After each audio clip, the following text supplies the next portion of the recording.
Tuhan bersamamu dan bersama rohmu. Inilah Injil suci menurut Markus. Dimuliakanlah Tuhan.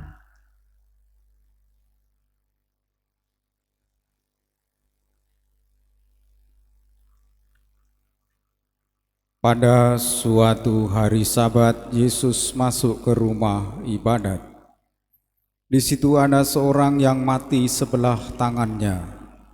Orang-orang Farisi mengamat-amati Yesus kalau ia menyembuhkan orang itu pada hari Sabat, supaya mereka dapat mempersalahkan dia. Kata Yesus kepada orang yang mati sebelah tangannya itu, "Mari, berdirilah di tengah."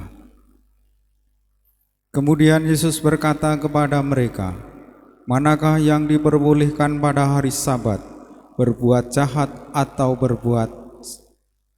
Manakah yang diperbolehkan pada hari Sabat, berbuat baik atau berbuat jahat, menyelamatkan nyawa orang atau membunuh?" Tetapi mereka itu diam saja.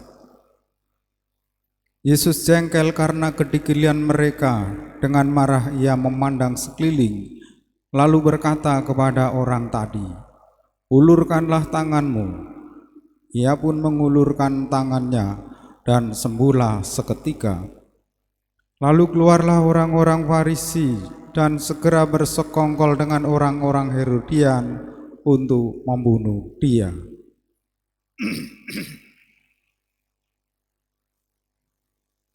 Demikianlah sabda Tuhan. Terpujilah Kristus.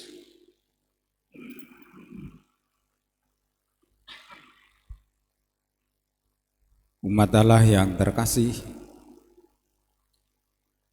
kalau diminta memilih Yesus membela aturan atau membela kemanusiaan, dari banyak cerita-cerita dalam Injil, tampaknya Yesus memilih membela kemanusiaan.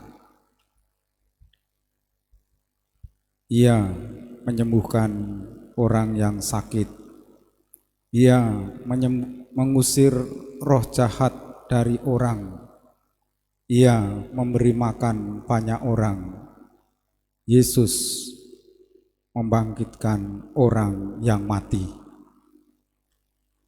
Yang paling jelas terang benderang Injil yang baru saja kita dengar. Ia harus memilih taat kepada hari Sabat atau membela kemanusiaan. Dan Yesus membela kemanusiaan.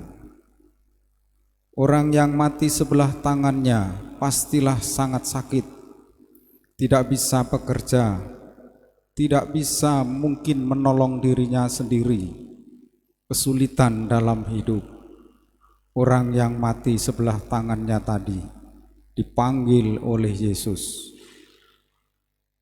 diminta untuk mengulurkan tangannya, dan orang itu mengulurkan tangannya, sembuhlah seketika. Kita sebagai murid-murid Tuhan, kalau ada sesuatu yang mengganggu dalam hidup kita, perasaan-perasaan marah, perasaan negatif, atau merasa berbeban berat, atau ada keadaan yang kurang dalam hidup kita, mari kita mengulurkan tangan kepada Tuhan, supaya Tuhan menyembuhkan kita. Orang yang sembuh secara rohani dan jasmani punya kemerdekaan batin, punya kebebasan hati untuk mengasihi Allah dan sesamanya. Dan orang yang punya kemerdekaan hati, kebebasan batin, kuat menghadapi tekanan hidup, kuat menghadapi tanggung jawab atau beban. Dan orang yang sungguh mengalami diberkati oleh Tuhan, diselamatkan oleh Tuhan, harus tulus melayani dalam hidup dan tertib administrasi. Mari kita menjadi orang-orang yang mengalami disembuhkan Tuhan, supaya kita mengalami sebagai anak-anak Allah yang diberkati. Kita satukan doa-doa kita bersama persembahan di altar.